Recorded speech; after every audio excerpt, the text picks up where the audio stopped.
अस्सलामुअलैकुम, good morning, सुबह बखैर। I hope everybody is doing well. जहाँ आप सब लोग, बहुत से बच्चे इधर उधर गर्मियों की छुट्टियां गुजारने के लिए निकल चुके हैं, हम अभी यहाँ हमारे साथ मौजूद नहीं हैं। In a few days she would be back.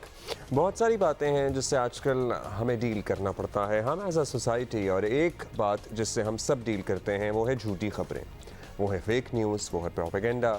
और इस प्रोपेगेंडे में जब झूठ की आमेज़िश हो जाए तो बड़ा ही ख़तरनाक साबित होता है किसी भी मुल्क और कौम के लिए। और ऑन अ डेली बेसिस, अब तो लिटरली पहले होता था ना, हफ्तों में या महीनों में कोई एक ऐसी झूठी खबर आ जाएगी जिसकी आपको तरदीद करनी पड़े, या फिर मेन स्ट्रीम मीडिया को ये बताना पड़े कि लोग इस पर यकीन ना करें, इस पर कान ना धरें। अब it is a continuous process. मतलब एक दिन में कई मरतबा बड़े बड़े रहनुमा, बड़े बड़े प्लेटफॉर्म्स ऐसी वीडियोस, ऐसी तस्वीर, ऐसी बातें, ऐसी ख़बरें करते हैं, नशर करते हैं, उन्हें पब्लिश करते हैं जिनका हकीकत से दूर दूर तक कोई ताल्लुक़ नहीं होता। और अभी 2 दिन पहले ही ख़ुद चेयरमैन PTI इमरान खान साहब इसकी जद में आ गए और उन्होंने ये कहकर एक जलते हुए ट्रकों के अड्डे की वीडियो तस्वीरें शेयर की कि हमारे लोगों को इस तरह हरासा किया जा रहा है, हमारे एक रहनुमा का ट्रकों का कारोबार है और उसके ट्रकों को आग लगा दी गई है। जबकि कुछ ही देर बाद लोगों की निशानदही पर कि सर ये कई साल पुरानी वीडियो है और ये वीडियो भी तब की है जब एक ट्रक के अड्डे पे आग हादसा लगी हुई थी, ये डिलीट कर दीजिए। तो फिर वो पाकिस्तान तहरीक इंसाफ के ऑफिशियल मीडिया अकाउंट और उन्होंने खुद चेयरमैन साहब ने खुद डिलीट कर दी।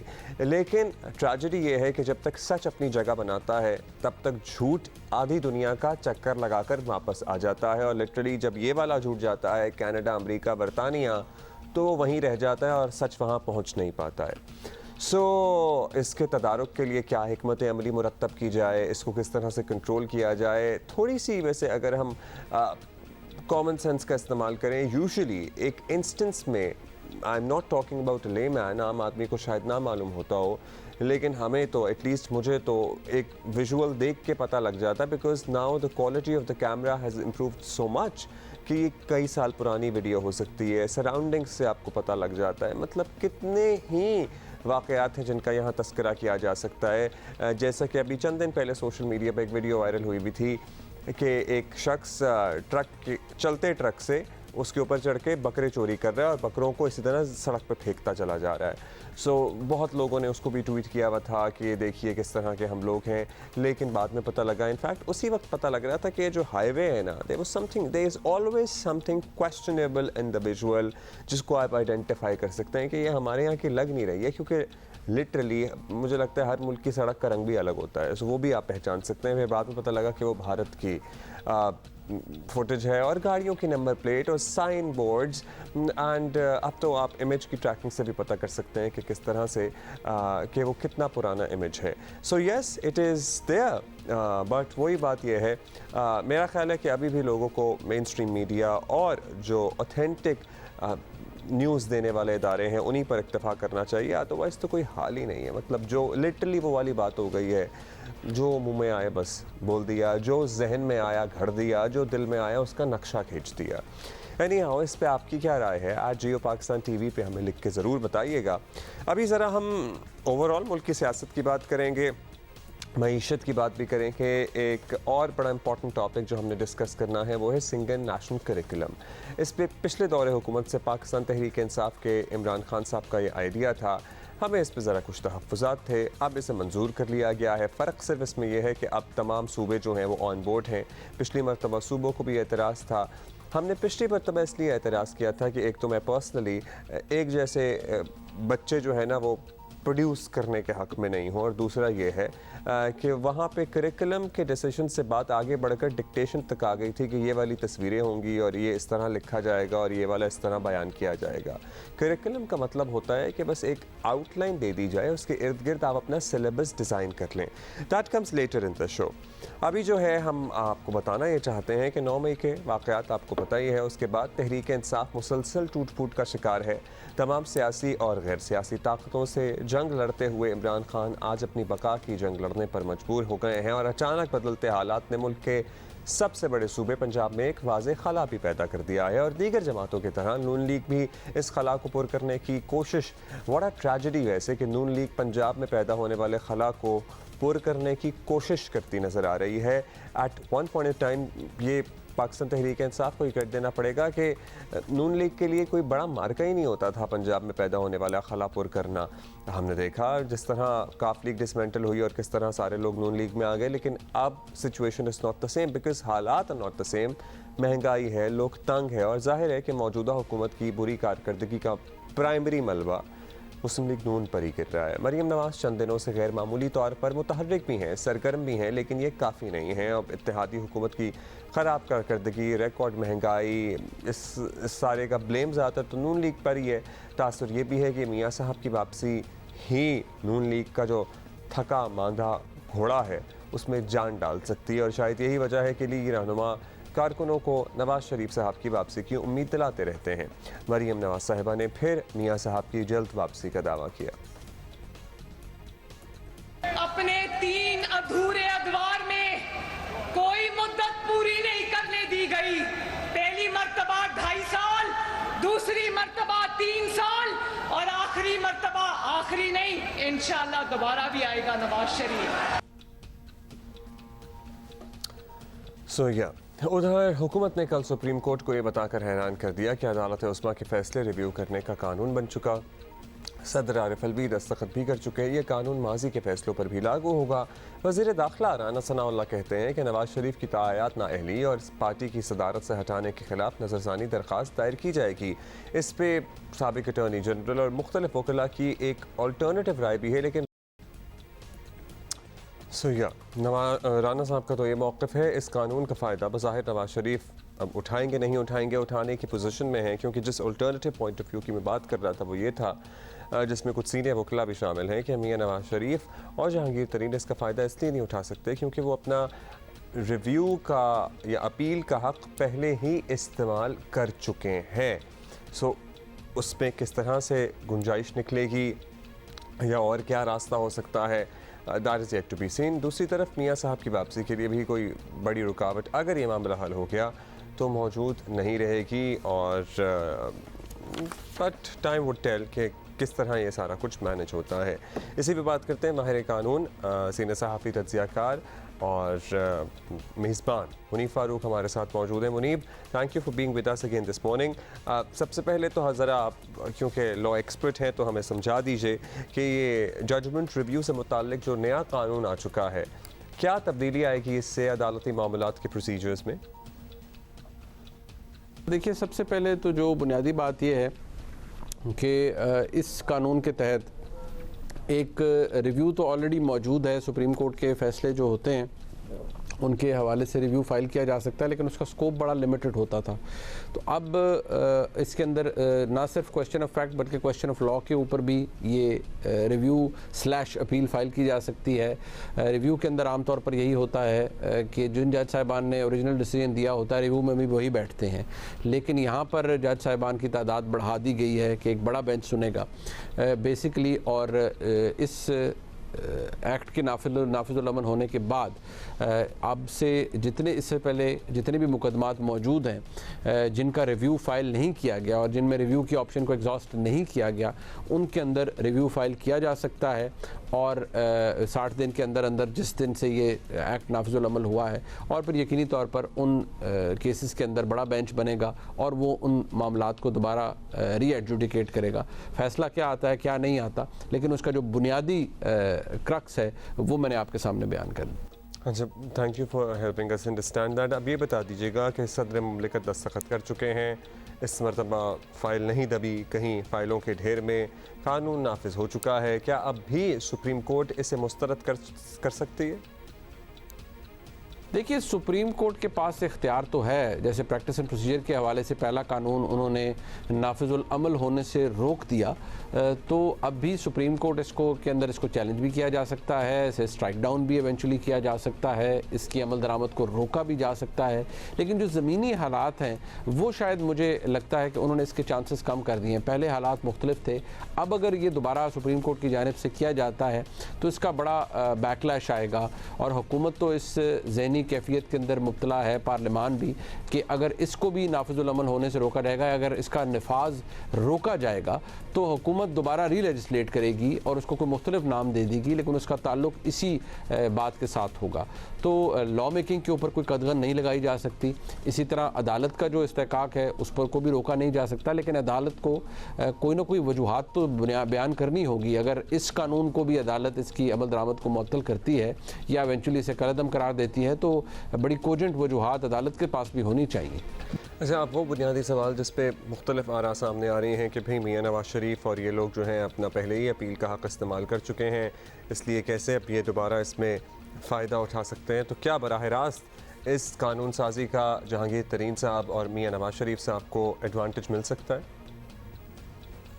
देखिए, बराह रास्त जहांगीर तरीन साहब और मियाँ नवाज शरीफ साहब के केसेस के अंदर इसका फ़ायदा इसलिए नहीं दिया जा सकता कि मियाँ नवाज शरीफ साहब ने भी अपनी जो उनकी सज़ा थी, जो उनकी नाअहली थी 5-0 से सुप्रीम कोर्ट के फ़ैसले के मुताबिक, उसके ख़िलाफ़ जो रिव्यू फ़ाइल किया था वो रिव्यू फ़ाइल कर दिया गया था और वो रिव्यू टर्न डाउन कर दिया गया था सुप्रीम कोर्ट की जानिब से। तो वो अपना जो एक्सरसाइज है ऑप्शन वो एग्जॉस्ट कर चुके हैं, वो उस मामले को वो एग्जॉस्ट कर चुके हैं, लिहाजा वो रिव्यू की ऑप्शन उनके पास अवेलेबल नहीं है। इसी तरह जहांगीर तरीन साहब के केस के अंदर भी जो रिव्यू की ऑप्शन है वो ऑलरेडी एग्जॉस्टेड है और हमारे मुल्क के आइन के अंदर जो सुपर रिव्यू या क्यूरेटिव रिव्यू की कोई गुंजाइश नहीं है, लिहाजा डायरेक्टली तो ये दोनों साहिबान इससे फ़ायदा नहीं उठा सकते। हाँ, एक फ़ैसला ऐसा है जो सुप्रीम कोर्ट की जानिब से आया था और उसके अंदर जो सब्जेक्ट मैटर था, जो रादर इम्पॉर्टेंट बात थी, वो ये थी कि अदालत ने 62(1)(f) के तहत ये डिटर्मिन किया था कि 62(1)(f) के केस के अंदर अगर कोई नाअहल होता है तो उसकी नाअहली ताहयात होगी। वो केस समीउल्लाह बलोच का केस समझा जाता है और उसका नाम भी, टाइटल भी उसका ये है। उस केस के हवाले से ये बताया जाता है कि उसका रिव्यू आज तक फ़ाइल नहीं हुआ और उस रिव्यू के हवाले से अगर वो फ़ाइल नहीं हुआ तो उस फैसले के ख़िलाफ़ रिव्यू फ़ाइल अब किया जा सकता है और अगर उस रिव्यू को, जारी बात है, अगर इस कानून के तहत किया जाएगा तो फिर बड़ा बेंच बनेगा और अगर वो रिव्यू के अंदर फ़ैसला बदल दिया जाता है तो फिर ना सिर्फ मियाँ नवाज शरीफ साहब और जहांगीर तरीन साहब बल्कि और भी बहुत से जो लोग हैं जिनको ताहयात नाअहली का सामना है, उनके लिए भी मामलात तब्दील हो जाएंगे, उनके लिए भी हालात तब्दील हो जाएंगे और अगर अदालत उस रिव्यू की वजह से अपना फ़ैसला बदलती है। डायरेक्टली फ़ायदा मियाँ नवाज शरीफ साहब और जहांगीर तरीन साहब को नहीं होगा, लेकिन ये फ़ैसला उमर अता बंदयाल साहब ने ऑथर किया था बहैसियत जज और अब वो सुप्रीम कोर्ट के चीफ जस्टिस हैं। अगर रिव्यू होता है तो इस जजमेंट के ख़िलाफ़ रिव्यू फ़ाइल किया जा सकता है और अदालत के ऊपर है कि वो उसका क्या फ़ैसला दे। आप thank you for helping us understand कि किस तरह से बराह रास्त इसका फ़ायदा नहीं उठा सकते मियाँ साहब जहांगीर तरीन साहब, लेकिन अदरवाइज़ एक और मामला है जिसका फ़ायदा उठा के उनकी ताहयात नाअहली वाले मामले को टैकल किया जा सकता है। मुनीब साहब, सियासी इफ़ेक्ट की बात करें तो बज़ाहिर मुस्लिम लीग नून तो बड़ी खुश है और ये यही कह रहे हैं जी मियाँ नवाज शरीफ साहब की वापसी होगी, इलेक्शन मुहिम में वो शिरकत करेंगे, लेकिन पार्टी वापसी के लिए अमली तौर पर वाकई अभी तक ऐसा लग रहा है कुछ कर नहीं रही है। अगर ये समझा जा रहा है कि नवाज शरीफ साहब की वापसी के बगैर काम चल जाएगा तो क्या ये ठीक समझा जा रहा है? देखिए, पाकिस्तान मुस्लिम लीग नून ने बहुत हिट ली है और जो उनका सियासी कैपिटल है वो बहुत बुरी तरह से एग्जॉस्ट हुआ है, एक्सपोज हुआ है और मुस्लिम लीग नून को दोबारा अपने आप को रीइंट्रेंच करने के लिए बहैसियत जमात बहुत से पापड़ बेलने पड़ेंगे। मियाँ नवाज शरीफ साहब की वापसी के बगैर मुझे नहीं लगता कि मुस्लिम लीग नून को इम्पैक्ट डाल सकती है, क्योंकि जो वोटर कनेक्ट है वो सबसे ज़्यादा मियाँ नवाज शरीफ साहब से है या उनकी साहबजादी से है। अब मियाँ नवाज शरीफ साहब की वापसी कैसे मुमकिन है? मेरा ख्याल है जब तक चीफ जस्टिस उमर अता बंदयाल साहब हैं, मियाँ नवाज शरीफ साहब उस वक्त तक तो वापस मेरे ख्याल में नहीं आएंगे। अगर आएंगे भी तो देखभाल कर आएंगे। दूसरी बात यह है कि मियाँ नवाज शरीफ साहब के जो खिलाफ जो कन्विक्शंस हैं नैब केसेस के अंदर वो मौजूद हैं, वो तब तक सेटिस्फाइड नहीं हो सकती जब तक मियाँ नवाज शरीफ साहब खुद वापस तशरीफ़ ना लाएँ और अदालतों के अंदर अपने मामलात को ना देखें। दूसरी बात यह है कि मियाँ नवाज शरीफ साहब को एक तो वो नाअहली है जो कि 62(1)(f) के तहत मिस डिक्लेरेशन पर उन्हें है, इसका सामना है ताहयात का। दूसरी तरफ ये कि मियाँ नवाज शरीफ साहब को कन्विक्ट भी किया गया था नैब केसेस के उसके अंदर। तो वो एक ऐसी नाअहली है जो कि अपनी जगह पर मौजूद है। क्या वो नाअहली अब एग्जिस्ट करती है? क्या जो 5 साल का अरसा है वो उनकी from the date of conviction शुरू होगा? क्या वो वक्त गुजर चुका है 5 साल का? ये तमाम बातें डिटर्मिन करने के लिए मियां नवाज शरीफ साहब को वापस आना उनका बहुत ज़रूरी है। लेकिन उनके आए बगैर सियासी तौर पर मुस्लिम लीग नून की दाल गलती हुई नज़र नहीं आ रही, क्योंकि जो मसाइल हैं इस वक्त हुकूमत के और जिस बुरी तरीके से पाकिस्तान की मईशत हिचकोले खा रही है, जो इस वक्त हालात हैं, वो जितने भी फेवरेबल हो जाए हुकूमत के लिए ज़मीनी हक़ाइक़ की तवस्सुत से, लेकिन एक बात तो फैक्ट है कि मुल्क के अंदर इस वक्त एक बीमार मईशत मौजूद है, लोग महंगाई से तंग हैं, परेशान हैं। मुस्लिम लीग नून सियासी तौर पर कैपिटल एग्जॉस्ट कर चुकी है। तो उसके लिए मियां नवाज शरीफ साहब के आए बगैर मुझे नहीं लगता मुस्लिम लीग नून के जीतने के या कोई बहुत बड़ा इम्पैक्ट डालने के कोई इम्कानात मौजूद हैं। ऐसे ही नज़र आ रहा है। बहुत शुक्रिया आपका नई फारूक हमारे साथ थे। एक और ख़बर है जिससे पर्टिकुलरली कराची वालों में खौफ की लहर दौड़ गई है। कराची में नेगलेरिया से एक हफ्ते में 3 लोगों की जान गई है। शहरियों में तशवीश की लहर तो है। इंतकाल करने वालों में 1 खातून 2 मर्द शामिल हैं। कई साल से नेगलेरिया के केसेस वक्फे से आते रहते हैं। पिछले साल भी 5 अफराद की हलाकतें हुई थी और अफसोस की बात यह है कि महकमा सेहत सिंध की जानिब से नेगलेरिया की रोकथाम के लिए अभी तक वो हंगामी इक़दाम नज़र नहीं आ रहे हैं। 1 हफ्ते में 3 अमवात के बाद जो नज़र आने चाहिए थे, डॉक्टर्स के मुताबिक ये दिमाग खाने वाला जरसूमा जो पानी में क्लोरीन मिलाने से ख़त्म हो सकता है। महकमा सेहत की जानिब से अवाम को मशवरा दिया गया है कि वो घरों में मौजूद स्विमिंग पूल वगैरह में इस्तेमाल होने वाले पानी में क्लोरीन शामिल करें। जिस खातून का इंतकाल हुआ है, इसने गुलशन इकबाल के एक निजी अस्पताल में वज़ू किया था, जिससे वो नेगलेरिया का शिकार हो गई।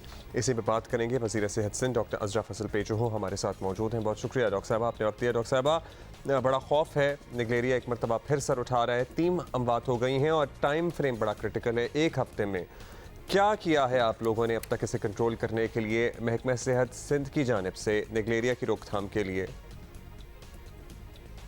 मैं ये बताना चाहती हूँ कि 3 केसेस हमें नाइग्लेरिया के हो गए, जो वो अमीबा जो होता है, पैरासाइट होता है, जो ब्रेन ईटिंग पैरासाइट जिसे कहा जाता है। और ये नाक के अंदर जो हड्डी होती है वो उसमें सुराख होते हैं, उसके ज़रिए ये दिमाग तक जाता है।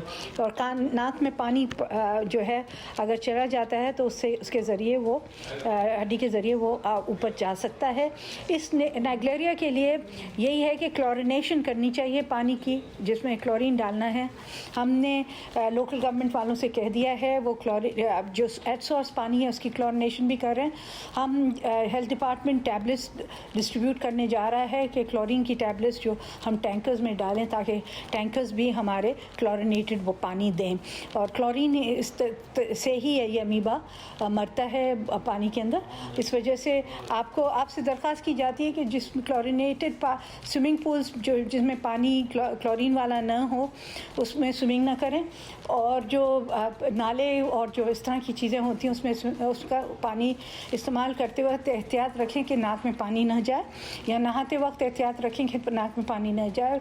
यही एहतियात की जा सकती है, क्योंकि हो सकता है पानी क्लोरीन वाला हो या नहीं हो, उसका पता नहीं चलता लोगों को। तो वो ऐन फ़िक्र की बात यह है कि इसकी वजह से आपको भी ये नेगलेरिया हो सकता है। अच्छा, इसके लिए ज़ाहिर है हम यहाँ तो बात कर रहे हैं, लेकिन एक दफ़ा बात करना डॉक्टर साहबा काफ़ी नहीं है। बाकायदा मुहिम भी एक शुरू होनी चाहिए। बहुत शुक्रिया आपका डॉक्टर अज़रा हमारे साथ मौजूद थी। मतलब हम यही कहेंगे अपने देखने सुनने वालों को कि वैसे भी पता है क्या, मेरा तो कभी दिल नहीं मानता बच्चों को पब्लिक स्विमिंग पूल्स में इस तरह, या इवन कभी आप हर एक के घर में स्विमिंग पूल तो नहीं होता। अगर आप किसी जानने वाले की या किसी प्राइवेट लोगों ने घरों में खोले होते हैं तो मेक श्योर कि वहाँ पे क्लोरिनेटेड वाटर हो। जो किसी जिम खाना या किसी क्लब या किसी स्पोर्ट्स सेंटर में अगर आप बच्चों को स्विमिंग के लिए सिखाने की घर से, इस मौसम में गर्मियों में बच्चे हर वालिदैन की ख्वाहिश होती है कि बच्चों को ज़रा तैरना आ जाए, और आना भी चाहिए। ज़िंदगी बचाने वाली एक चीज़ है, ये लाजमी चीज़ है जो सबको सीखनी चाहिए। सो जस्ट मेक श्योर, इंतज़ामिया से पूछें कि भाई ये पानी फ़िल्टर होता है, ये पानी क्लोरिनेटेड है। और चूँकि हमारे यहाँ आधे कराची में तो पानी आता नहीं है नलकों में, सो हम टैंकर ही लेते हैं। इसलिए जब भी आपका वो टैंकर भर कर जाए आपके अंडरग्राउंड वाटर टैंक को, उसमें जो रिक्वायर्ड अमाउंट ऑफ क्लोरीन है आप प्लीज़ डालिए। एक छोटी सी टैबलेट होती है, I guess that is enough for the whole tanker. वो पूरा आप ज़रा पढ़ लें इस पर तो, या वो जहाँ से आप टैबलेट ले रहे हैं उनसे भी आप इस बारे में मालूमात ले सकते हैं। But this is the only way to be safe from it. और भी जस्ट होप एंड प्रे कि सब लोग अपना ख्याल रखें, इस चीज़ का ख्याल रखें और महफूज रहें। जी, ओमान में जारी जूरी एशिया हॉकी कप में पाकिस्तान ने जापान को 3-2 से हरा कर इवेंट के सेमीफाइनल के लिए क्वालिफाई कर लिया है। ज़बरदस्त हो गई ये बात। और सेमीफाइनल में पाकिस्तान 31 मई को मलेशिया से मुकाबला करेगा। 31 मई यानी कि कल करेगा मुकाबला। जापान के खिलाफ कामयाबी के साथ पाकिस्तान ने रवां साल मलेशिया में शैडो वर्ल्ड एक मिनट, ये क्या है जी? शैडो वर्ल्ड, अच्छा भाई, इसके आप सोचें कि कोई शेड्यूल्ड उर्दू में लिखे तो कैसे पढ़ेगा कोई। Scheduled FIH junior world cup में भी जगह पक्की कर ली है। तो 2 अच्छी खबरें थी, हमने सोचा आप तक पहुंचाएं। हॉकी से वैसे बहुत अच्छी खबरें जो है मिलती नहीं हैं हमें, सो इसलिए ये बच्चे बड़ा अच्छा परफॉर्म कर रहे हैं। इनकी हौसला अफजाई, इनको प्रमोट करना, इनकी बात करना, इनकी तशहीर करना बड़ा ज़रूरी है। So well done boys and good luck for the next match which is tomorrow, which is semifinal, which is against Malaysia. So इंशाल्लाह हम जब फाइनल सेमीफाइनल जीत जाएंगे तो फिर फाइनल में पहुंच जाएंगे और उसके बाद हम फाइनल भी जीत जाएंगे and then we will celebrate it together. और ये बच्चे जब वापस आएंगे तो हम इनको यहाँ पे दावत देंगे। अभी ज़रा आगे coming back to where we started from, Imran Khan जब हुकूमत में थे आपको पता ही है, सियासी मुखालिफिन उन्हें यू टर्न का बादशाह कहते थे। वैसे उन्हें सियासी मुखालिफिन जहर भी लगते थे। खान साहब इस सियासी दानिशमंदी का सबूत देना कहते थे, करार देते थे। 9 मई के वाक़यात पर भी इमरान खान ने इतने यू टर्न लिए हैं कि ज़रा गिनना मुश्किल सा हो रहा है और हर बयान में तज़ाद भी है। पता नहीं इसको तो यू टर्न भी नहीं कहना चाहिए, ये कोई और नई टर्मिनोलॉजी इस पे सामने आनी चाहिए, क्योंकि हर मर्तबा एक नया मौक़िफ़ सामने आता है। किस बयान को हम सच माने, किस को नहीं माने, हमें समझ में नहीं आता। एक दिन कहते हैं मेरी गिरफ़्तारी पर अवाम ने नेचुरल रद्द अमल दिया, दोबारा गिरफ़्तार करोगे तो फिर ऐसा ही रद्द अमल आएगा। फिर कहा तुम जलाओ घिराओ तहरीक इंसाफ के ख़िलाफ़, तमाम जलाओ घिराओ तहरीक इंसाफ के ख़िलाफ़ साजिश का हिस्सा था, ये तो एजेंसियों के लोगों ने कराया था। और भी इसकी कई किस्तें हैं इस मौक़िफ़ की, वो हम आपके साथ अभी शेयर करते हैं। अब तो मुझे जेल से जब बाहर आया हूं, मुझे वक्त मिल गया है तहकीकात करने का। तो मुझे अब ये एक मुनज़्ज़म साजिश नज़र आई है जिसके तहत जलाई गई हैं गवर्नमेंट बिल्डिंग्स, ये कोर कमांडर का घर जलाया गया है। जो भी मुझे पता चला है कि तकरीबकारों को बीच में डाला गया बंदूकें लेके, उन्होंने लोगों को इश्तियाल दिया। हमारे पास अब वीडियो एविडेंस है इसकी। मैं ये चाहता हूं कि एक इंडिपेंडेंट इंक्वायरी हो। कभी भी जज फैसला नहीं करता जब तक वो दोनों तरफ ना सुने। इस वक्त वन साइडेड बयानियां चल रहे सारे इलेक्ट्रॉनिक मीडिया पे, और वो ये जो सारे माफिया बैठा हुआ है जिन्होंने फ़ायदा उठाया, जिन्होंने बल्कि जिस तरह मुझे पकड़ा गया, फौज मुझे पकड़ के लेके जा रही है और जिस तरह पकड़ा गया उसका जो रद्द अमल आना था उसका फ़ायदा उठाते हुए सारा नज़ला तहरीक इंसाफ के ऊपर गिराया है। एक और बयान में इन्होंने ये भी कहा था, इंटरनेशनल मीडिया को बहुत सारे इंटरव्यूज़ दे रहे हैं कि मुझे रेंजर्स ने पकड़ा था तो नेचुरली लोगों ने GHQ के सामने जाकर एहतजाज करना था, फ़ौजी तनसीबात के सामने जाकर एहतजाज करना था। और जब इस तरह से कोई लीड करने वाला था नहीं और लोग इश्तियाल दिला भी रहे थे जो इनकी लोकल लीडरशिप है। यस खान साहब, everything is available on video and the whole country has seen those videos and there is ample amount of video evidence जिनके खिलाफ भी अब कानून हरकत में आया और जिन लोगों के खिलाफ कार्रवाइयाँ हो रही हैं वो वीडियो एविडेंस और शहादतें इकट्ठी करके ही हो रहा है। सो आप सही कह रहे हैं कि आपके पास भी आई एम श्योर वीडियोज़ होंगी, लेकिन एक बहुत बड़ी तादाद इन वीडियोज़ की भी है, मुख्तलिफ एंगल से है जो पूरे पाकिस्तान ने देखी हैं। एक और इंटरव्यू में कह रहे थे कि भाई लोग वहीं पे एहतजाज करेंगे, फिर उससे पहले हमने देख लिया, वो कह रहे थे कि भाई ये तो साजिश के तहत था, इसमें तो लोग बिठाए हुए थे। खैर द लिस्ट इज़ लॉन्ग।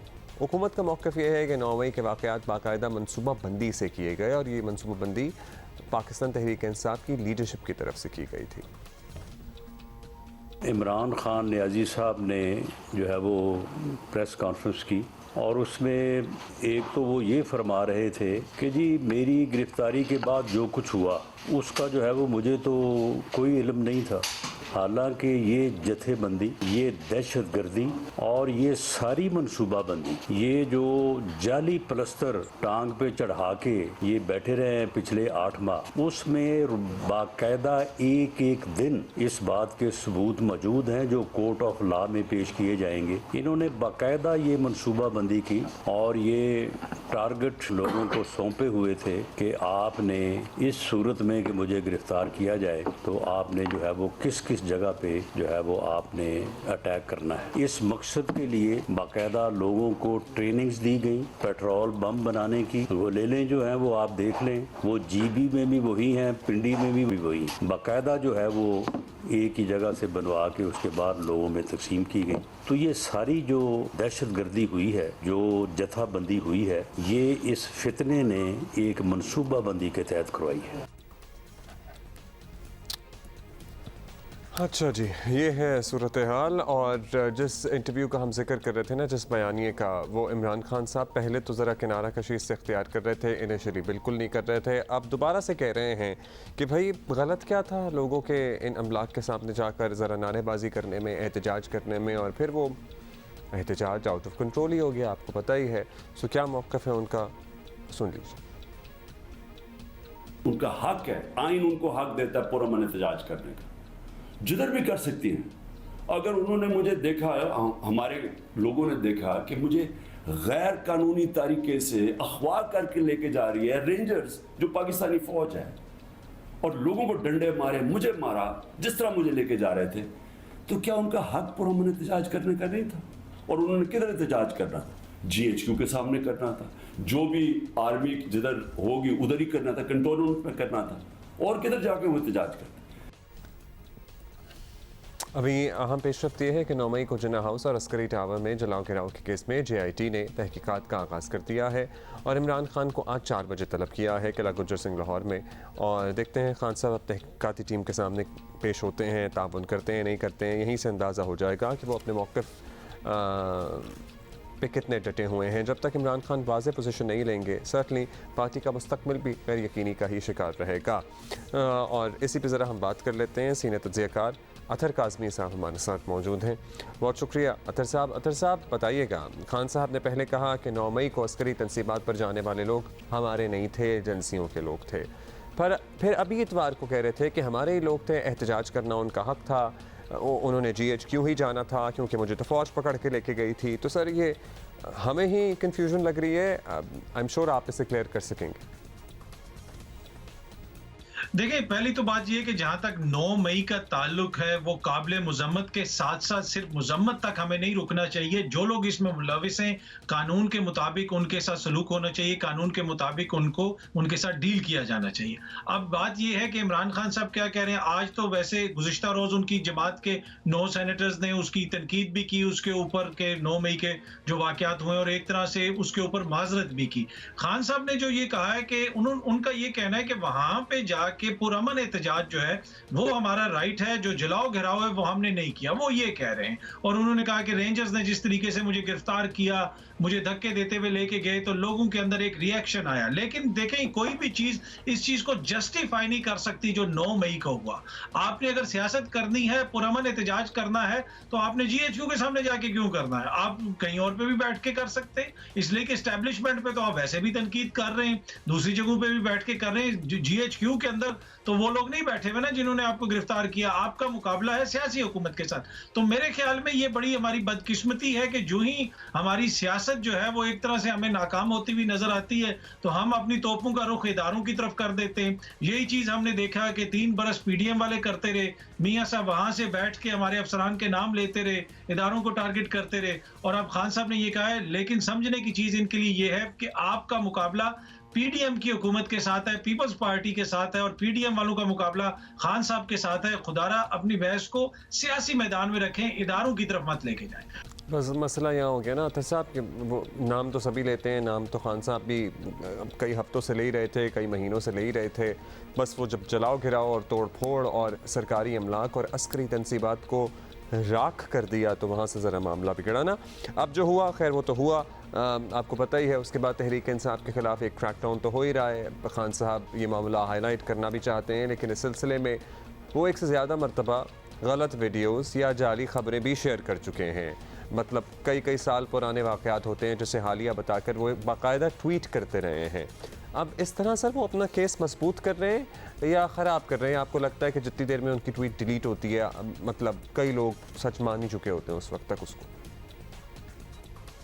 देखिए, खान साहब का केस मजबूत होगा या खराब होगा ये तो इलेक्शन वाले दिन ही पता चलेगा। असल में इस वक्त मसला ये है कि क्या ये जो हुकूमत है उसके इकदामात से क्या पाकिस्तान के अंदर जो सियासी माहौल है वो बेहतर हो रहा है। इमरान खान की एक ट्वीट से अगर जो है वो इतना मसला हो गया कि कोई ट्वीट उसकी गलत है, तो जो 90 रोज के अंदर इंतखाबात होने थे, जिस तरीके से आइन की धज्जियां उड़ाई हैं इस हुकूमत ने, क्या हमने नहीं देखा कि लाहौर की सड़क के ऊपर निगरान हुकूमत की जो एडमिनिस्ट्रेशन है, पुलिस अवाम की गाड़ियां तोड़ रही। आप मुझे मिसाल दिखा दें कि पूरी दुनिया के अंदर कहीं पे किसी भी महज़ब मुआशरे में पुलिस अपनी आवाम की इमलाक तोड़ रही होती है। ये इंटरनेशनल मीडिया ने दिखाया। तो यहाँ पे बहुत कुछ हो रहा है। केस अगर किसी का मजबूत या कमजोर हो रहा है वो कैमरे की आंख से नजर आ रहा है, मीडिया दिखा रहा है कि किसका क्या किरदार है।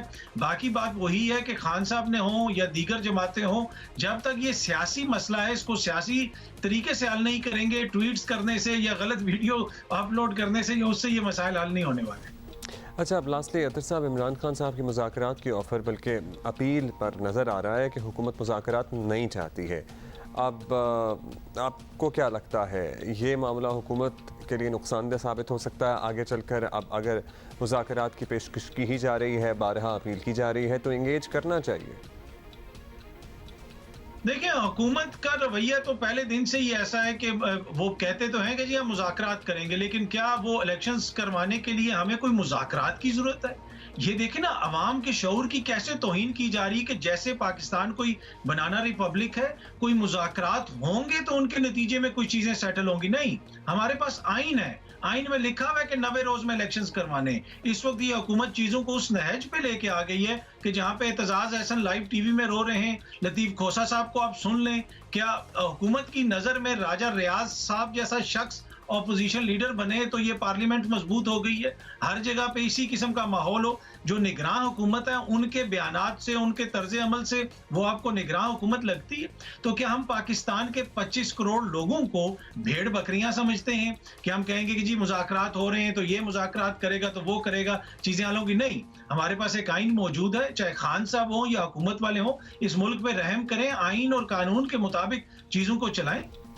बिल्कुल जी, आइन और कानून के मुताबिक इंतखाबात होने चाहिए। बहुत शुक्रिया आपका अतर काज़मी साहब। अब वो जो 14 मई वाली तारीख वाला मामला है ना, पंजाब में इलेक्शन वाला, वो भी रिव्यू में जाएगा अब हालिया कानून साजी के बाद। लेट्स सी उस पर क्या फ़ैसला सामने आता है। लेकिन ये बात भी हक़ाइक़ भी मद्देनज़र रखने चाहिए कि अगर पंजाब में पर्टिकुलरली इंतखाबात हो जाते तो फिर जो वफाक में होने वाले इंतखाबात हैं वो कागज़ी कार्रवाई ही रहती है, उसकी कोई हैसियत न रह जाती है। And it would not been called level playing field for the rest of the country and provinces and federating units as well, क्योंकि उससे काफ़ी मामला बिगड़ सकते थे। लेकिन ज़ाहिर है उसका हल भी आइन और कानून ने ही तलाश करना है।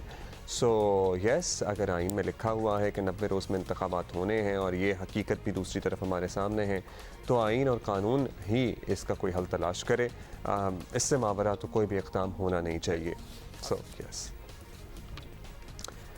और हमने आपको ये भी बताना है कि भारत के बड़ा मामला संजीदा होता जा रहा है कि तमाम तर मज़ालिम के बावजूद मकबूजा कश्मीर में आज़ादी की तहरीक को आज तक नहीं दबाया जा सका है, ना कभी दबाया जा सकेगा। जम्मू कश्मीर लिबरेशन फ्रंट के चेयरमैन यासीन मलिक उन रहनुमाओं में शामिल हैं जो आज़ादी मांगने के जुर्म में उम्र कैद की सज़ा काट रहे हैं और यासीन मलिक की जुबानबंदी कर दी गई।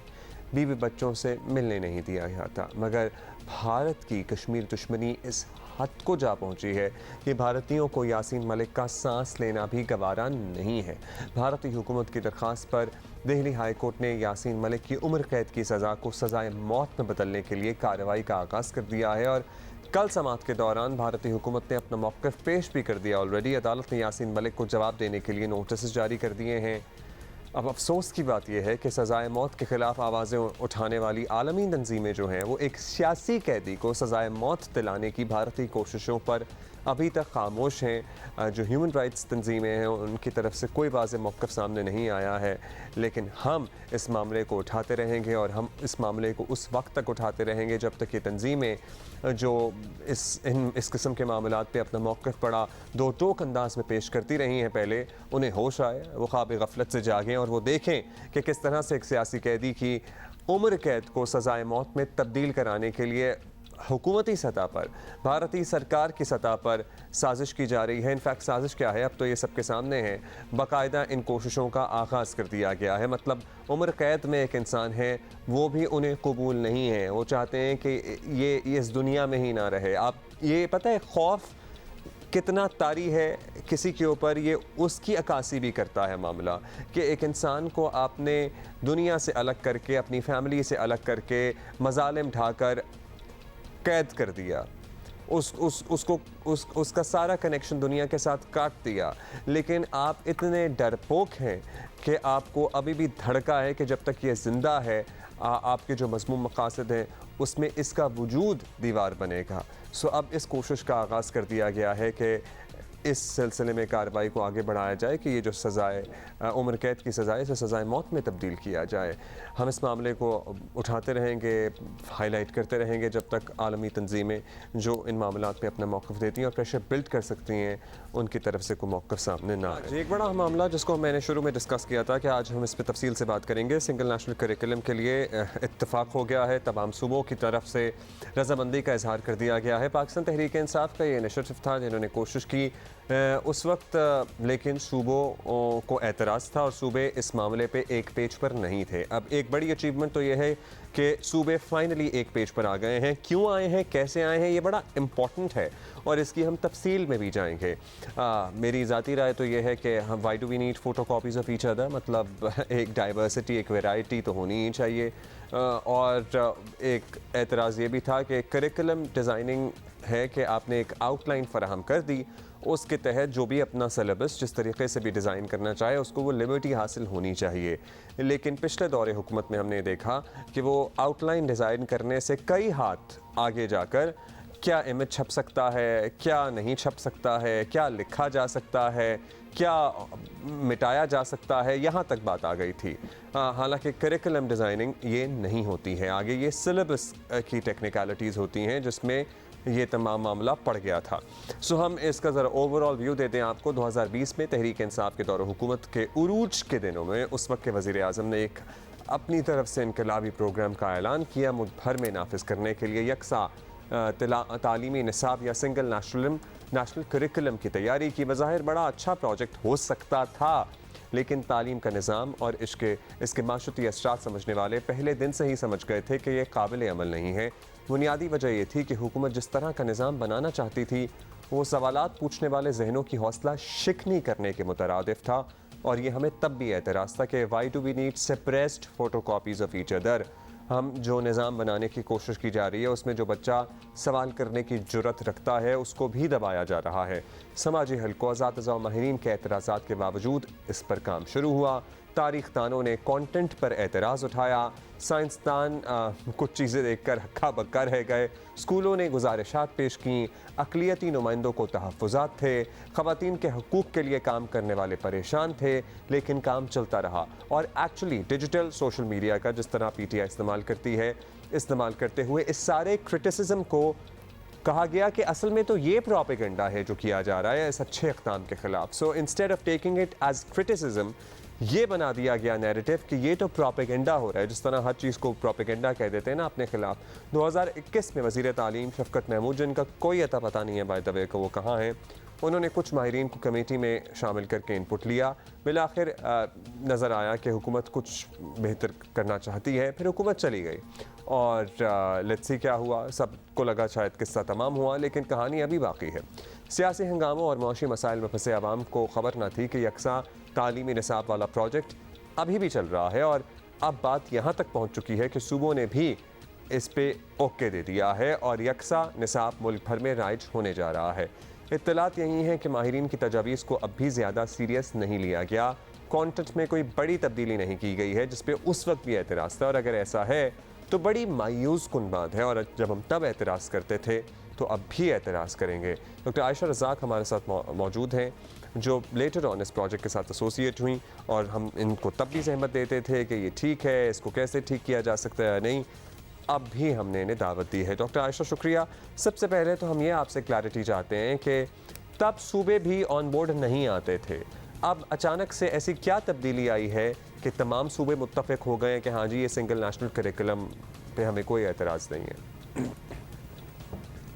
अस्सलाम वालेकुम अब्दुल्ला, बहुत बहुत शुक्रिया बुलाने का। अब्दुल्ला देखिए, पहले भी ये सारा मामला जो था इसको इम्प्लीमेंट करने का या इंट्रोड्यूस करवाने का और इसको अपोज करने का प्रोविंसेस में, जैसे आपने कहा, वो पहले भी पॉलिटिकल था और वो अभी भी पॉलिटिकल है। और उससे मेरा मतलब ये है कि देखें, उस ज़माने में भी आपको याद है वो सूबे जहाँ पर PTI की गवर्नमेंट थी, जैसे KP हो गया, पंजाब हो गया, फेडरल एरियाज़ हो गए, बलूचिस्तान में आपको पता है कोई ख़ास रेजिस्टेंस उस तरह से इस तरह के मामलात में नहीं आती है, तो वहाँ पर तो आपको पता है कि तब भी ये चीज़ मान ली गई थी। ब्यूरोक्रेसी को उस वक्त भी बड़ा एतराज़ था। अगर आप करिकुलम उस वक्त जाके विंग से बात करते या टेक्स्ट बुक बोर्ड से बात करते, एतराज़ उन्हें बहुत था, क्योंकि वहाँ पे ब्यूरोक्रेसी का ज़ाहिर मामला और आ जाता है। वो टर्फ वॉर्स होती हैं और मसले मसाइल होते हैं। वो ओपनली इसलिए नहीं कहते थे कि ज़ाहिर है उनके ऊपर एक मिनिस्टर बैठा हुआ है, उनके ऊपर एक कैबिनेट बैठी हुई है, तो ऑब्वियसली वो उस तरह से खुला नहीं करेंगे क्रिटिसाइज़।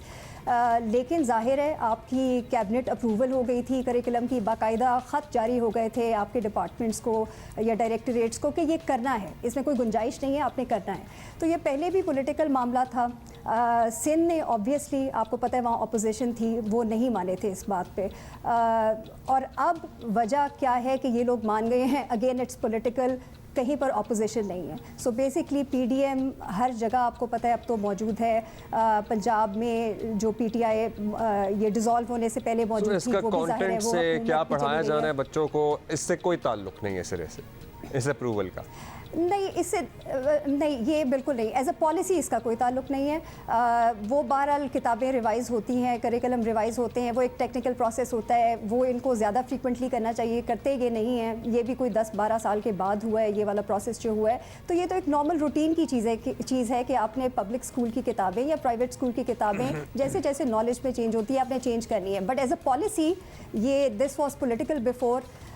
इस हुकूमत को भी आपको पता है कि मसले इतने ज़्यादा हैं कि they need some quick wins. ये उस तरह की चीज़ें नहीं कर सकते कि ये लंबी चौड़ी अब इस पॉलिसी की रिवीजन पे चले जाएं। तो इन्होंने भी ये सोचा है कि अच्छा, इसमें हम ज़्यादा लोगों को तंग नहीं करेंगे। ये बहरहाल ज़रूर हुआ है। मैं ये आपको वाजे करती चलूँ कि ज़ाहिर है इन्होंने सिंगल नेशनल करिकुलम से इसका नाम नेशनल करिकुलम ऑफ पाकिस्तान कर दिया है, और आहिस्ता आहिस्ता अब ये अपना नैरेटिव इस तरफ ले आए हैं कि हम मिनिमम स्टैंडर्ड्स इंट्रोड्यूस करवाएंगे। जैसे सिंध ने भी आपने पहले कहा है कि 1 से 8वीं तक के मिनिमम स्टैंडर्ड्स मान लिए हैं फॉर सर्टन सब्जेक्ट्स। वो कहते हैं कि इंग्लिश में, मैथ में, साइंस में, कंप्यूटर स्टडीज़ में हम मानेंगे, बाकियों में हम अपना बनाएंगे, बट ओनली मिनिमम स्टैंडर्ड्स। अच्छा, ये भी मैं आपको वाज़े कर दूं कि 1 से 8वीं तक के अभी तक जो करिकुलम है उस पर शायद कैबिनेट्स ने मुख्तलिफ सूबों की साइन ऑफ किया है, और लीगली बाइंडिंग तभी होता है सूबों पे जब उनकी कैबिनेट्स ये अप्रूव कर देती हैं। काउंसिल ने अप्रूव किया है, साइन ऑफ किया है, उससे कोई फ़र्क नहीं पड़ता क्योंकि उसकी कोई लीगल हैसियत नहीं है प्रोविंशियल परव्यू पे। दूसरी बात यह कि 9वीं से 12वीं का जो करिकुलम है, जिसकी अखबारात में आपने भी रिपोर्ट देखी होगी, अप्रैल में मेरे ख्याल में न्यूज़ आई थी कि सब ने साइन ऑफ कर दिया इसके ऊपर, तो उसकी बेसिकली स्टेटस, और ये भी मुझे कल सेक्रेटरी साहब फेडरल जो एजुकेशन मिनिस्ट्री के हैं उन्होंने बताया है कि अभी कैबिनेट से, प्रोविंशियल कैबिनेट से ये साइन ऑफ नहीं हुआ है। मुझे कोई ख़ास उसमें नज़र नहीं आता कि क्यों साइन ऑफ नहीं होगा, किसी पॉइंट पे हो जाएगा, लेकिन मुझे ये भी लगता है, और ये मुझे खुद भी लगता है, और उनसे बात करने के बाद भी ये लगता है कि इस दफ़ा इसकी एप्लीकेशन वैसी नहीं होगी जैसे पहली से 5वीं के करिकुलम की होगी। मैंने बाकायदा उनसे डायरेक्टली ये सवाल पूछा कि इस दफ़ा आप कितना मॉनिटर करेंगे, ये कितना पुलिस करेंगे प्राइवेट स्कूल्स को ख़ास तौर पे जो बेहतर परफॉर्म करते हैं, और बेसिकली उन्होंने कहा कि नहीं करेंगे। सो फेडरल लेवल पे एटलीस्ट वो कहते हैं कि हम तो अभी भी कुछ खास नहीं देख रहे हैं। देखिए, जो 6ठी से 8वीं तक का भी करिकुलम इंट्रोड्यूस हुआ था ना पिछले साल, वो बेसिकली फेडरल एरियाज़ ने अडॉप्ट करी थी वो नई किताबें, और आइडियली क्या होना चाहिए? मतलब एक करिकुलम दे दिया आपने, एक आउटलाइन दे दी, उसके बाद स्कूल्स वाले, टेक्स्ट बुक वाले, सिलेबस बनाने वाले अपने हिसाब से उस करिकुलम को इंक्लूड करते हुए वो, और उसके अलावा जो वो पढ़ाना चाहते हैं बच्चों को, वो सारा डाल दें। आइडियली ये सिचुएशन होनी चाहिए, या ये कि बस ये बता दिया है इससे नहीं हिलना? नहीं, आइडियली तो आप सही कह रहे हैं अब्दुल्ला। आइडियली तो ये होगा कि हर स्कूल, हर टीचर अपना अपना करिकुलम डिज़ाइन करे अपनी जो पॉपुलेशन ऑफ किड्स है उसके मुताबिक। हमें पता है कि यहाँ पर वो सोशियो इकोनॉमिक और अदरवाइज़ भी वो लर्निंग लेवल्स के ऊपर इतनी डिस्पैरिटी है एक जगह से दूसरी जगह कि आप ये इवन इमेजिन करना बड़ा अजीब सा लगता है कि आप हर जगह यकसानियत चाहेंगे, चाहे वो आइडियोलॉजी की हो, चाहे वो कंटेंट की हो, कंसेप्चुअली हो। तो वो तो आइडियली तो ये होना यकसानियत चाहिए। अब वैसे हमारे मुझे तो ये नहीं समझ आता कि हमें क्यों चाहिए यकसानियत। वो यकसानियत तो आपको पता है कि हमें 80s से या वो इवन उससे भी पहले से हमें यकसानियत के प्रोजेक्ट्स हमें क्यों करने होते हैं, क्योंकि I think you need people that you can control. तो Maybe, yes.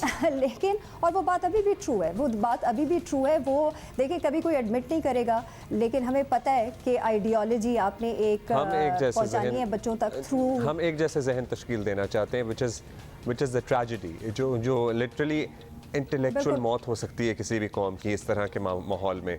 अब ये बताइएगा, एक कंसर्न ये है कि भाई जो अच्छा निसाब पढ़ा रहे हैं, अच्छा करिकुलम पढ़ा रहे हैं, इस चक्कर में उनका भी स्टैंडर्ड नीचे आ जाएगा, बजाय इसके कि जो नहीं अच्छा पढ़ा रहे थे उनका बेहतर हो।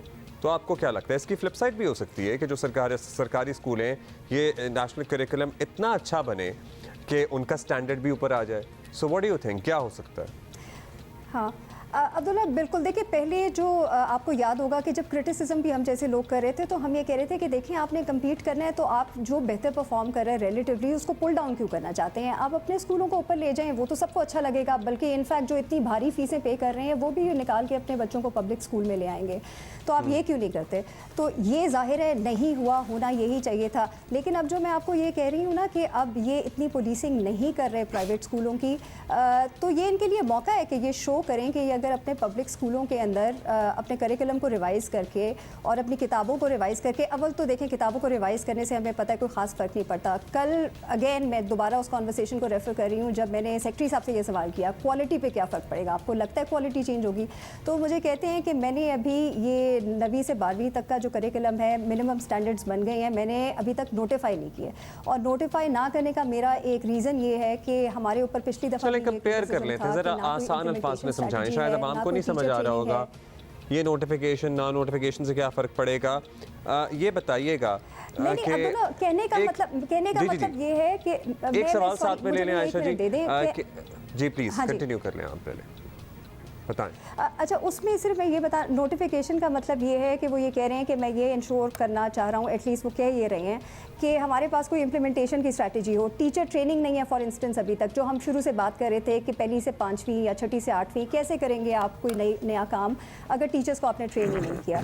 तो ना उनके पास अभी तक वो मौजूद है पहली से 8वीं तक, तो 9वीं से 12वीं तक तो दूर की बात है। असेसमेंट वो कहते हैं अभी तक अलाइन नहीं है हमारे नए SLOs के साथ या नए करिकुलम के साथ। वो तो आप उसी तरह रट्टे सिस्टम के ऊपर और पुराने तरीके से चला रहे हैं। क्या जब ये नया निज़ाम तालीम या नया करिकुलम नाफिजुल अमल हो जाएगा, ओ लेवल्स में जो बच्चा हमारा जो करता है, जो सब्जेक्ट्स पढ़ता है और उसके बाद अपने इम्तहानात में अपेयर होता है, और 9वीं जमात का जो हमारा बच्चा होगा या 10वीं जमात का जो बच्चा होगा, वो एक ही जैसे सब्जेक्ट्स पढ़ रहे होंगे या तब भी मुख्तलिफ होंगे?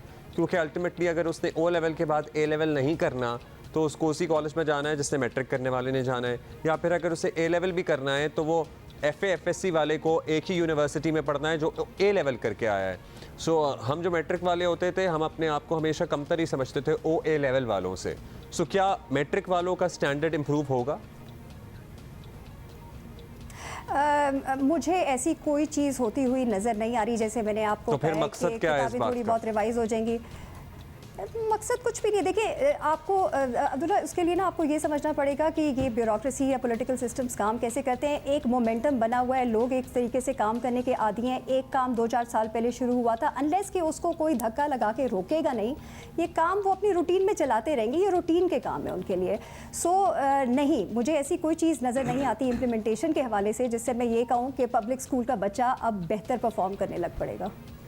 अच्छा, पब्लिक स्कूल का बच्चा या इवन प्राइवेट स्कूल से जो मैट्रिक करके आ रहे हैं, because they are too different. Private schools पे हाँ मतलब ठीक है, वो बेहतर ही पढ़ रहे हैं, लेकिन जाहिर है वो करिकुलम नहीं पढ़ रहे हैं जो कैम्ब्रिज वाले बच्चे पढ़ रहे होते हैं, और जाहिर है वो फीसें बहुत ज़्यादा हैं, वो नॉर्मल माँ बाप नहीं अफोर्ड कर सकते हैं। तो आइडियल तो यही होगा ना कि करिकुलम देखें आप, दुनिया में क्या स्टैंडर्ड चल रहे हैं उसको वहाँ इम्प्लीमेंट करें। एक और जो लोगों के जहनों में एतराज़ है, आप इसे क्लियर कर सकती हैं कि भाई हम बच्चों को इस्लामी तालीम देना चाहते हैं और ये इस करिकुलम का बड़ा अहम जुज़ था, इसलिए इसके ख़िलाफ़ बड़ी आवाज़ उठी। तो ये दुरुस्त एतराज़ है लोगों का, या फिर ये भी उसी प्रोपेगेंडे की पैदावार है मामला? नहीं, देखिए उन्होंने इस्लामिक कंटेंट तो ये तो बड़ी ऑब्जेक्टिव एनालिसिस है ना कि आप उठा के देखें कि पहले इस्लामियात का कंटेंट, वो जो एक कुरानिक भी इन्होंने एक वो क्लास ऐड कर दी है किरत की मेरे ख्याल में, और उसके अलावा भी जो कंटेंट उसके अंदर है वो इस्लामियात के हवाले से वो बढ़ा दिया गया। सीरत की किताबें इंट्रोड्यूस करवा दी थी हायर लेवल्स के ऊपर। चलिए वो आप पढ़ाना, देखिए वो अगर आप पढ़ाना चाहते हैं वो एक अलग डिबेट है कि अच्छा अब आप मदरसों में या बच्चों को जब आप मौलवी साहब से पढ़ाते हैं या घर में जब इस तरह की चीज़ें, और बहुत सारी जगह हैं जहाँ पर इस्लामिक तालीमात हमारे माशरे में बड़े आराम से आप दिलवा सकते हैं एज ए पेरेंट। जो एतराज़ था ना उस वक्त वो इस बात पे नहीं था कि आप इस्लामियात ना पढ़ाएं, उस वक्त एतराज़ इस बात पे था कि अगर आप ये 2-3 और एडिशनल सब्जेक्ट्स उसी स्कूल टाइमिंग में शामिल कर देंगे तो इसका मतलब है कि आपको साइंस के पीरियड्स कम करने पड़ेंगे, आपको कंप्यूटर के पीरियड्स कम करने पड़ेंगे, और ये हो रहा था स्कूलों के अंदर। एक जो दूसरा एतराज़ था जो कि माइनॉरिटीज़ का, और बिल्कुल ठीक कॉन्स्टिट्यूशनल हिसाब से बिल्कुल ठीक एतराज़ था। तो क्या माइनॉरिटीज़ के लिए भी लाजमी था वो तो सब्जेक्ट्स लेना और फिर उनमें अपीयर होना एग्जाम में? लाजमी था? देखिए नहीं, लाजमी नहीं था, लेकिन देखिए जब आपके पास ऑल्टरनेटिव नहीं होता तो अक्सर स्कूल जिस तरह, अगेन आपको you have to be familiar with how these things work, तो फिर ये होता है कि बच्चों के पास ऑप्शन होती है वो क्लास से बाहर चले जाएं, लेकिन क्लास से बाहर जाता कोई नहीं है। कहाँ जाएंगे? 2 कमरों का स्कूल है, कहाँ जाएंगे बाहर? तो वो वहीं पर बैठ जाते हैं। उनके पेरेंट्स बल्कि कहते हैं टीचर्स को कि भाई आप उसको बाहर ना भेजें, वहीं बिठा लें।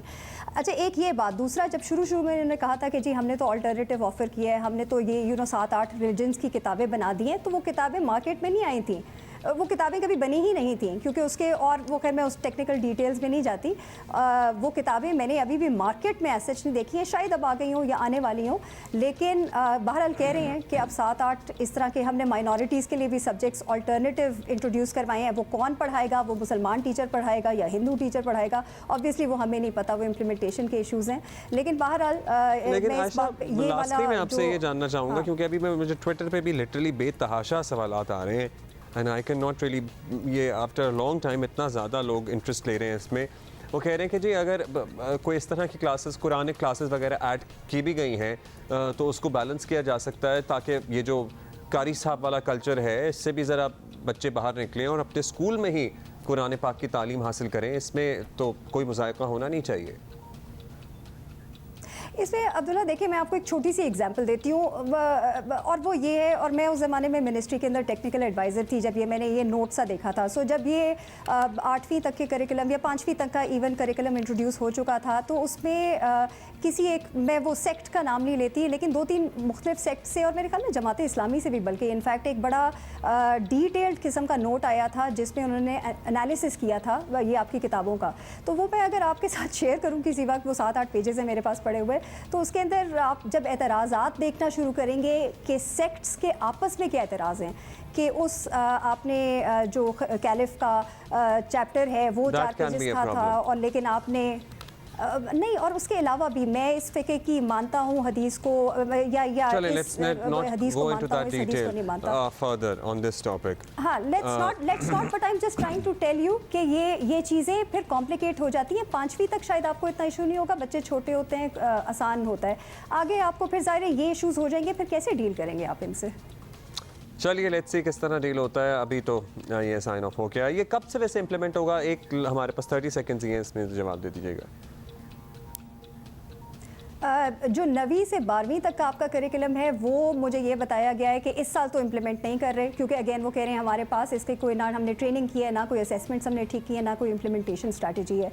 वो कहते हैं कि अगर ये आया भी तो जल्दी से जल्दी भी तो नेक्स्ट ईयर यानी अगस्त 2024 में आएगा, और शायद तब भी ना आए, शायद अगस्त 2025 में आए। सो ये अभी कोई इन्होंने डिसाइड नहीं किया। जी, बहुत शुक्रिया आपका doctor Ayesha, thank you for being with अस। 14 मई का दिन पाकिस्तानी, हम मई का जब जिक्र आता है ना तो हमारा दिल दहल सा जाता है। कुछ अच्छी यादें हैं, कुछ बुरी यादें हैं, जैसे 12 मई बुरी याद, 9 मई बहुत बुरी याद, 28 मई बहुत अच्छी याद, 14 मई बहुत अच्छी याद। और 14 मई इसलिए ख़ास है क्योंकि कोह पैमाई में बड़ा ख़ास रहा है ये दिन। और इस दिन 3 पाकिस्तानियों ने दुनिया की बुलंद तरीन चोटी माउंट एवरेस्ट को सर करके ये एजाज़ अपने नाम किया। उनको पैमाओं में साजिद अली सतपारा, नाइला कियानी जो पहले आ चुकी हैं हमारे पास चंद दिन पहले जब ये कामयाबी हासिल करके वो लौटी थी, और पाकिस्तानी निजात बरतानवी कोपेमा नादिया आज़ाद भी शामिल हैं। इस मुहिम की सबसे ख़ास बात यह रही कि साजिद अली सतपारा ने ऑक्सीजन और किसी शेरपा के बगैर यानी मददगार के बगैर ये कारनामा सर अंजाम दिया। हमारे साथ मौजूद हैं Sajid Sadpara. Sir you the star. अब माशाल्लाह आप कामयाबियाँ समेटते जा रहे हैं, अपने वालिद के मिशन को आगे बढ़ा रहे हैं, उन्हें भी फ़ख्र होता होगा। बताइएगा साजिद, कैसे प्लान बना और वो भी बग़ैर ऑक्सीजन के? भाई कर तो लेते आप वैसे भी सर, ये एडिशन करने की या वैल्यू एडिशन की कैसे सूझी और क्या ज़रूरत थी इसकी? जी जी, अस्सलाम वालेकुम। तो मेरा मैं पहले नेपाल में था, इधर अन्नपूर्णा जो वर्ल्ड 10 हाईएस्ट माउंटेन है, तो उस पर क्लाइंबिंग कर रहा था। तो वो एक one of the dangerous mountain कहता है अन्नपूर्णा, 10 हाईएस्ट माउंटेन। उसको अप्रैल मैंने 15 को विदाउट ऑक्सीजन क्लाइंब किया था। तो मेरा पहले प्लान नहीं था एवरेस्ट को विदाउट ऑक्सीजन क्लाइंब करने का। तो मैं मकालू जो वर्ल्ड 5th हाईएस्ट माउंटेन है उस पर ट्राई करने के लिए मैं इधर एवरेस्ट पे था। तो मैं विजिट के लिए अपने जो दोस्त यार हैं वो जो नेपाली, उनके साथ एक विजिट के लिए मैं किसी जगह में बैठा होता, तो मैंने सोचा कि एवरेस्ट बेस कैंप जाके आता हूँ। तो भाई हाल ही में उधर गया, 2-3 दिन बैठने के लिए गया था। तो मेरा कोई नेपाली दोस्त था, क्योंकि एवरेस्ट काफी एक्सपेंसिव है, इसकी कोई रॉयल्टी फीस कोई $12,000 इसकी नेपाल गवर्नमेंट को पे करने होते हैं तो चढ़ने के लिए। तो मेरा कोई नेपाली दोस्त निम्स था जो वर्ल्ड फेमस क्लाइंबर है, one of the best climbers जो अभी है, तो वर्ल्ड के मरहूम दोस्त थे। तो मैं उधर था, तो उसने के वो भी एवरेस्ट बेस कैंप में था। तो मैं उससे मिला, तो उससे पूछा क्या प्लान है साजिद इस साल? तो मैंने कहा कि निम्स भाई मैं अभी मकालू चढ़ने जा रहा हूँ, बस वैसे विजिट के लिए बेस कैंप आया हूँ। तो एवरेस्ट क्यों नहीं चढ़ रहे पा उसने? तो मैंने कहा कि निम्स भाई बस नेक्स्ट ईयर इंशाल्लाह कोई स्पॉन्सर लेके फिर चढ़ता हूँ, क्योंकि काफी एक्सपेंसिव है। तो उसने कहा कि साजिद कोई मसला नहीं, आपके वालिद का ख्वाब है, मैं जानता हूँ आप एक अच्छे क्लाइंबर हैं, तो आप एवरेस्ट को ट्राई करो, परमिट मैं देता हूँ का उसने। तो मैंने कहा thank you very much NIMS भाई, तो मैं इंशाल्लाह इस साल ट्राई करता हूँ। तो अल्हम्दुलिल्लाह एक एवरेस्ट अच्छा एक्सपीरियंस रहा। फिर परमिट उन्होंने आपके लिए अरेंज किया? हाँ जी जी, उसने निम्स ताई जो उसकी फाउंडेशन है, निम्स ताई फाउंडेशन, उसके थ्रू उसने मुझे स्पॉन्सर किया। तो अल्हम्दुलिल्लाह सॉरी, मुझे बड़ा दुख हो रहा है साजिद ये जान के कि आपके वालिद की जो लेगेसी है पाकिस्तान में, और आप जिस तरह का काम कर रहे हैं, अन्नपूर्णा और K2 भी बगैर ऑक्सीजन के सर कर चुके हैं। मतलब आपको नेपाल में एवरेस्ट की परमिट फ़ीस देने के लिए कोई स्पॉन्सर मैसर नहीं था यहाँ पे, और हुकूमती सतह पे तो चले छोड़ देना, कोई सरपरस्ती नहीं थी। ये बड़े दुख की बात, दिस इज़ ट्रेजेडी। हाँ जी जी, पाकिस्तानी गवर्नमेंट, क्योंकि हमारे पाकिस्तान में मेन इशू, क्योंकि हम एज ए पाकिस्तानी है, हमारे फर्ज है पाकिस्तानी का अपने मुल्क को रिप्रेजेंट करें, कोई चाहे आपको कुछ मिले या ना मिले। लेकिन दुख की बात है क्योंकि हमारे टैलेंट की कदर नहीं है। जो जिसके भी लिंक्स होते हैं, सोर्स होते हैं, अगर कोई बंदा किसी के हाई ऑफिशियल लिंक्स हैं उसको ही सारे कुछ मिलता है मराद, तो सारे जो मराद मिलती है, दूसरी जो अवार्ड मिलते हैं दूसरे बेसिस पे मिलते हैं। तो अल्हम्दुलिल्लाह अभी तक मैंने जो सारी अचीवमेंट्स किए, अपने वालिद के जो नेपाली दोस्त हैं अभी जो 7 समिट ट्रैक्स, चंग दावा और दूसरे निम्स दाई जैसे दोस्त हैं, उन्हीं के सपोर्ट से अभी 6,000 जो माउंटेन्स क्लाइंब किया, 8,000 से अबव मैंने उन्हीं के सपोर्ट से क्लाइंब किया। अभी तक कोई पाकिस्तानी मुझे सपोर्ट नहीं है, लेकिन हम जो कहते हैं कि अल्लाह जब आप मेहनत करते हैं तो कहीं ना कहीं से रास्ता खोल देता है। तो मैं फर्स्ट पाकिस्तानी हूँ विदाउट ऑक्सीजन समिट करने वाला। तो अल्हम्दुलिल्लाह वो भी मैंने उन्हीं के जो अपने जो दोस्तों के वालिद के दोस्तों के सपोर्ट से, नेपाली शरपास और निम्स ताई जैसे लोगों के सपोर्ट से ही क्लाइंब किया अभी तक। तो मतलब कितना मुश्किल होता है? जैसे नाइला थी हमारे साथ, हो गई थी, मैं तो इस ख्याल से ही पैनिक हो गई थी। खैर वो भी अपने में एक अजीम खातून है, लेजेंड ही मैं तो उन्हें मानता हूँ कि ऑक्सीजन मेरी ख़त्म होने वाली है, और मेरे पीछे जो मेरे मददगार हैं उन्हें पता नहीं है, लेकिन उन्हें पता था।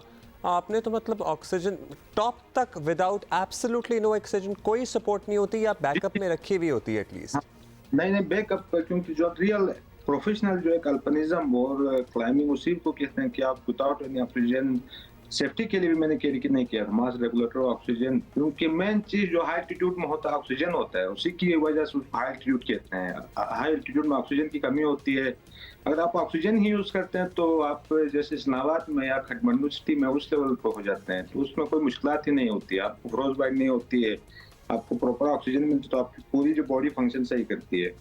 वर्ल्ड हाईएस्ट पॉइंट 8,848 मीटर जब आप विदाउट ऑक्सीजन ट्राई करते हैं, दैट इज द अल्टीमेट जो एक माउंटेन चैलेंज है। और आपकी जो पर्सनल बॉडी की जो एंड्योरेंस जो चेक होती है वो एक 8,848 विदाउट ऑक्सीजन क्लाइंब करना कोई मामूली बात नहीं है। तो आप इसी बात से अंदाजा लगा सकते हैं कि इस साल कम से कम नेपाली और जो इंटरनेशनल क्लाइंबर्स थे 1,000+ क्लाइंबर्स थे, उसमें से कोई कम से कम 400-500 समिट्स हुई हैं, उसमें से अभी मैं कंफर्म हूँ विदाउट ऑक्सीजन करने वाला। अभी मैंने विदाउट ऑक्सीजन समिट किया है अभी तक, only the Everest summit of the season. तो एक दूसरा बंदे का अभी भी उसकी कंट्रोवर्सी से उसने समिट किया है नहीं किया अभी कंफर्म नहीं है। Season absolutely, and you are hero Sajid. और हम वज़ीर आज़म पाकिस्तान से ये अपील करना चाहेंगे कि अगर इस मुल्क में साजिद अली सतपारा को, जिसके वालिद की इतनी बड़ी लेगेसी है, जो कितनी ही कामयाबियाँ इतनी छोटी उम्र में अपने लिए अपने नाम कर चुका है, अगर उसको नेपाल में एवरेस्ट सबमिट करने के लिए कोई मदद दरकार नहीं है या कोई स्पॉन्सरशिप नहीं है, तो इस हमारे लिए आई एम सॉरी, ये डूब मरने का मकाम है। वैसे बहुत शुक्रिया आपका साजिद, एंड वी नो कि आपके बड़े ज़बरदस्त इरादे हैं और आप जो हैं इन इरादों में अल्लाह मियाँ आपको कामयाब करे। मतलब बड़ा मुझे लगता था कि हम यहाँ बहुत सारे एथलीट्स और बहुत सारे टाइमर्स के लिए आवाज़ उठाते हैं और स्पोर्ट्स को तरवीज देते हैं, लेकिन साजिद सतपारा को भी मतलब कोई बाहर का बंदा आके स्पॉन्सर कर रहा है यार। मतलब ये तो ब्रांड है, अगर ब्रांड्स के पास ब्रांड नहीं है, हमारी ज़रा मल्टीनेशनल्स को भी देखना चाहिए। सो यस, क्विकली कुछ कहिएगा आप। आई गॉट टू नो कि आप कुछ कहना चाहते हैं साजिद। नहीं भाई, सही हमारे फर्ज है, क्योंकि हम अल्लाह जो सबसे पहले मददगार तो अल्लाह होता है, तो आप जब मेहनत करते हैं तो अल्लाह मदद करता है। पाकिस्तानी गवर्नमेंट को भी चाहिए जो रियल टैलेंट है अच्छे लोगों को, क्योंकि लोगों की पहचान होनी चाहिए, बंदा किस फील्ड में किस लेवल पे काम कर रहा है। अभी I am the only, you are the finest in the field of mountaineering in Pakistan. जी, I am the only without oxygen summiter of the Everest. मैंने जो करना अभी तक, I am the son of Ali Satpara.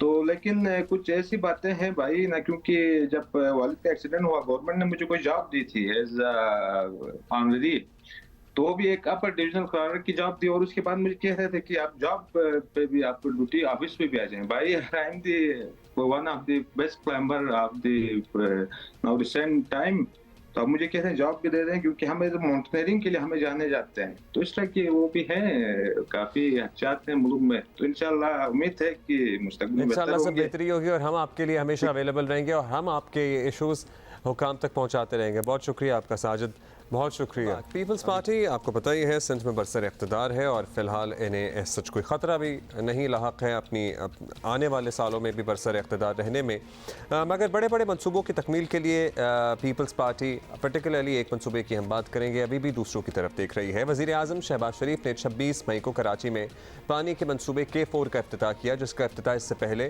गिनते जाइए परवेज़ मुशर्रफ, नवाज शरीफ, इमरान खान भी कर चुके हैं। यानी शहबाज शरीफ वो चौथे वज़ीर आज़म हैं जिन्हें शर्फ हासिल हुआ, मगर ये मनसूबा अब तक महज मनसूबा ही है। और इस मौके पर chairman peoples party Bilawal Bhutto sahab ने क्या कहा, इसको भी सुनिए।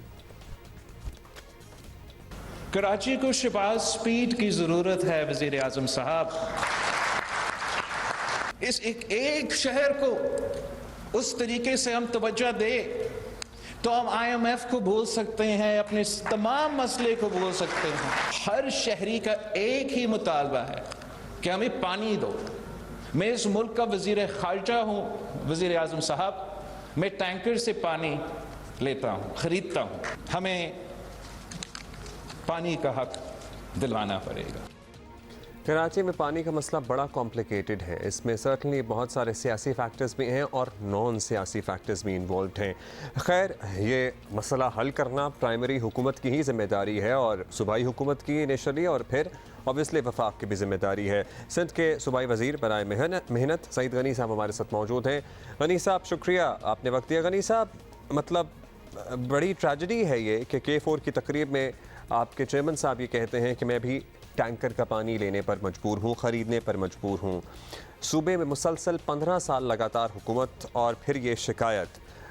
सर, कहीं ज़िम्मेदारी तो आप लोगों को भी लेना पड़ेगी। देखिए, अब ये कोई ऐसी बात तो नहीं कि कराची में रहने वाले लोगों को पता ना हो कि कराची में पानी की किल्लत है, और ख़ास तौर पे कुछ इलाके ऐसे हैं जहाँ पर पानी बिल्कुल लाइनों में शायद बहुत ही कम आता है, जो ज़रूरत लोगों की वो पूरी नहीं होती। और उनमें एक इलाका क्लिफ्टन का भी है, डिफेंस का भी है। बिलावल हाउस चूँकि क्लिफ्टन के इलाके में वाक़ है, तो ये बात तो सबके इल्म में है कि वहाँ बहुत सारे घर ऐसे हैं, बल्कि शायद अक्सरियत घरों की ऐसी है जहाँ पर वो पानी ख़रीद कर इस्तेमाल करते हैं। तो चेयरमैन साहब ने अगर ये बात बता दी कि जी मैं वज़ीर ख़ारजा हूँ और मेरे घर में भी टैंकर से पानी आता है, मैं तरीके पानी पीता हूँ या इस्तेमाल करता हूँ, तो इसमें कोई अनहोनी बात नहीं है। अब दूसरी बात आप कह रही है कि जी 15 साल के बाद कोई हुकूमत के ऊपर उन्होंने अदम एतमाद का किया नहीं। कराची में पानी की किल्लत काफ़ी अरसे से है और ये जो K4 का प्रोजेक्ट था इसका भी उन्होंने तस्करा किया कि जी पहले कायम अली शाह साहब थे तो उस वक्त भी इसका इफ्तिताह हुआ और उसके बाद मुख्तलिफ औकात में इसके मुख्तलिफ मराइल जब आए तो हम इसको इफ्तिताह इसका करते रहे, लेकिन आज दोबारा फिर मैं कर रहा हूँ। तो वो ये कहना चाह रहे थे कि उम्मीद है कि इस मरतबा ये मुकम्मल हो जाएगा और इस प्रोजेक्ट की जो ताख़ीर के असबाब थे वो अगर चीफ मिनिस्टर साहब की तकरीर आपने सुनी हो तो उन्हें पूरी तफसील उसमें बताई कि 2002 से लेकर 2023 तक ये जो मंसूबा था ये किन मराइल से गुजरा, उसके अंदर क्या क्या खामियां थी, कहाँ कहाँ कोताहियाँ जो हैं वो शायद इंजीनियर्स जो थे उनकी तरफ से भी, लेकिन जो बुनियादी सबब था इसकी ताख़ीर में वो जो वफाकी हुकूमत में जब एकनेक से इसकी मंजूरी होती है तो वहाँ इन्होंने इसकी जो लागत थी वो कम करवाई। अब उस वक्त ये 25 अरब रुपए में जब रखा गया तो उस वक्त भी ये 25 अरब का मंसूबा नहीं था और जब PTI की हुकूमत में सिंध गवर्नमेंट ने इसको रिव्यू करवाया, देखा और उसकी कॉस्ट को दोबारा चेक करवाया तो ये तकरीबन 75 अरब थी। तो जब हमने बताया तो उन्होंने कहा जिसमें करप्शन हो रही है, वो उन्होंने सारा रोक दिया और फिर उसी PTI की हुकूमत ने इस मंसूबे को तकरीबन 100 अरब रुपये से ज़ायद पे दोबारा से रिवाइज करके वो इन्होंने शुरू करवा दिया। तो मैं समझता हूँ कि मुख्तलिफ इदारे, मुख्तलिफ हुकूमतों की शायद अंडरस्टैंडिंग की कमी थी कि इस मंसूबे को वो आगे नहीं बढ़ा सके, लेकिन बहरहाल इस मरतबा चूँकि जो एक्चुअल उसकी कॉस्ट बनती है फ़ेज़ 1 की वो उसी रकम का मंसूबा ये रखा गया है और फेडरल गवर्नमेंट जो है वो इस पर कमिट है कि उन्होंने ये पैसे उन्होंने देने हैं और सिंध हुकूमत का जो शेयर था वो उस पर ज़रूर डालेंगे। तो ये मंसूबा मुकम्मल होगा तो कराची में जो पानी की किल्लत है वो किसी हद तक कम होगी। गनी साहब आपने खुद ही बताया और बताया भी कि कब कब इसमें गैप आया, चौथी बार बाय द वे इसका इफ्तिताह हुआ। इस दौरान वफाक में आपको याद होगा वफाक में पीपल्स पार्टी की हुकूमत भी रही है और पूरा टर्म भी पूरी करके गई है और अब फिर से इसका इफ्तिताह हो गया है। सो अब भी पीपल्स पार्टी इल्हाक में है, इत्तेहाद में है। आपको लगता है कि अब इसके बाद ये एक्सक्यूज़ आप दे सकेंगे कराची में बसने वालों को कि वफाक से मदद नहीं मिली इसलिए हम साफ पानी नहीं दे सकते? देखिए अब ये एक लंबी बहस है कि K4 जिन मराइल से गुजरा या K4 का जो उसका डिज़ाइन था उसके अंदर क्या इश्यूज थे। पीपल्स पार्टी की गवर्नमेंट 2008 से 2013 तक रही और ये 2011 में मंसूबा जो है वो अप्रूव हुआ और फिर 14 में जाकर इस पर कोई इसका काम शुरू हुआ था।